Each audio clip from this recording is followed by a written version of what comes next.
Eu tenho uma boa e uma má notícia. A boa notícia é que existe um lugar no mundo para você. A má é que esse lugar é uma merda. Em meio a esse monte de coisa do Junji Ito que tem sido publicada no Brasil, provavelmente muita gente já tá ficando de saco cheio, mas eu acho que vale a pena comentar uma obra que saiu meio despercebida aqui no Brasil já faz algum tempo.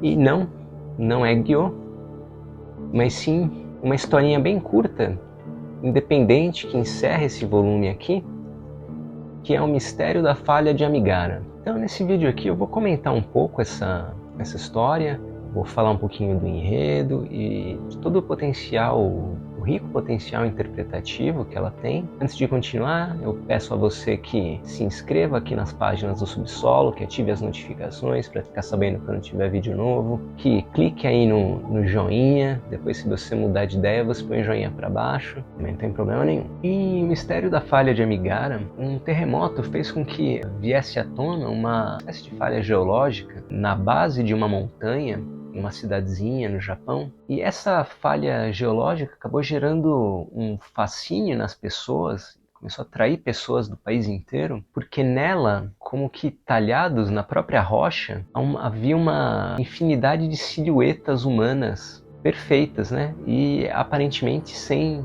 fundo. Então, fendas, buracos, né? Do tamanho certinho de um corpo, e que davam sabe-se lá para onde, para o coração da montanha. Gente do país inteiro começou a ir lá para ver, e lá chegando, qual não foi a surpresa das pessoas ao verem que em meio àquelas silhuetas tinha sempre uma que correspondia exatamente a elas, né? Como se cada uma daquelas fendas talhadas na rocha tivesse sido feita para uma pessoa em particular. E ao encontrar a sua silhueta, a sua fenda, a pessoa começava a sentir uma vontade irresistível de entrar ali, só que era tão apertadinho que ela entrava e não dava mais para sair. Então as pessoas começaram a se perder lá dentro.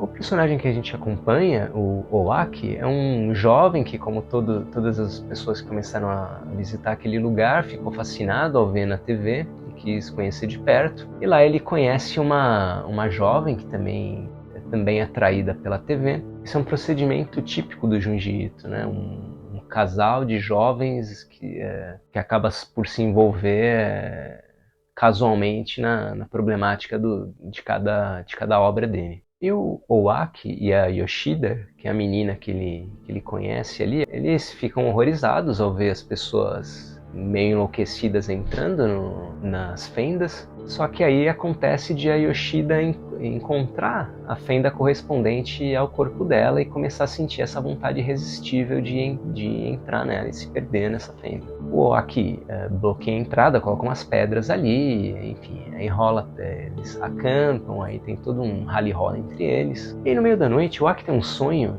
em que ele se vê na pele de um criminoso, mas de uma civilização primitiva, e esse criminoso é condenado a uma forma de tortura / execução, em que ele teria que entrar numa dessas silhuetas na parede rochosa. Como se essa civilização antiga tivesse desenvolvido uma técnica de escavar a pedra e a utilizasse como forma de punição aqueles que transgridem na sociedade deles. Essas fendas, elas são cavadas de uma forma que, uma vez que a pessoa entra, ela não consegue sair mais e ela vai gradativamente sendo obrigada a prosseguir, e aos poucos ela vai se distorcendo.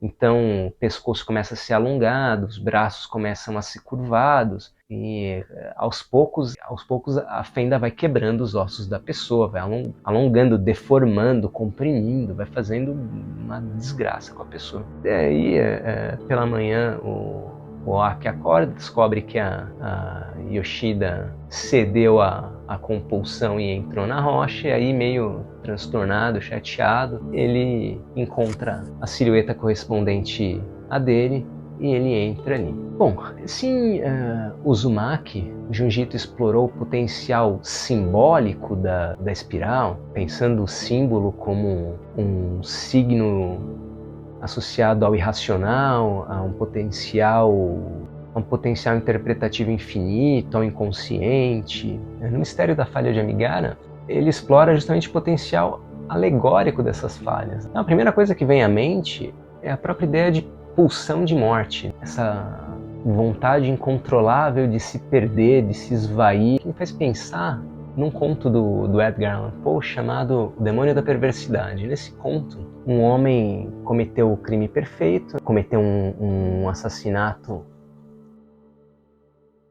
de modo a não deixar nenhuma pista, nenhum jeito de chegarem a ele. Passam-se anos e então ele percebe que a única forma de ele ser pego é se ele mesmo se entregar. E a partir disso, ele como que enlouquecido, acaba não resistindo e confessando em público, aos quatro ventos, o que ele fez, tal. Como se ele fosse o próprio inimigo dele mesmo e como se produzir a própria ruína fosse algo irresistível, incontornável. Outra analogia interessante é a ideia de abismo, né? Aquela velha frase do Nietzsche de se você olhar para o abismo, ele vai olhar de volta para você. E de fato, é como se essas fendas na rocha fossem abismos pessoais dos personagens. Como se cada um tivesse um abismo com o qual dialogar. E essa ideia do diálogo, né, uma certa reciprocidade, de você olhar para o abismo e ele olhar para você, ele gera a questão, né? Essa pulsão de morte, ela vem de dentro para fora ou de fora para dentro?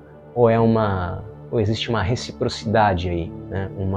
Como se houvessem condições, gatilho, que aguçassem essa pulsão que todos nós temos. Eventualmente, após algum tempo, passada toda a euforia das pessoas ao descobrir os seus lugares na rocha e entrarem neles, as pessoas se projetando para dentro dessas silhuetas e com todo o esforço de tentar contê-las, pesquisadores, exploradores encontram do outro lado da montanha a saída, sabe-se lá quantos quilômetros depois, a saída dessas fendas. Só que, diferente do que a gente tinha visto, não são silhuetas humanas, mas sim formas que mal remetem ao corpo humano, né? Aberturas quase irreconhecíveis. E eis que, olhando por uma dessas aberturas, um dos exploradores percebe algo saindo de lá. Mas não uma pessoa como as que entravam, mas algo completamente distorcido, inumano, irreconhecível, quebrado.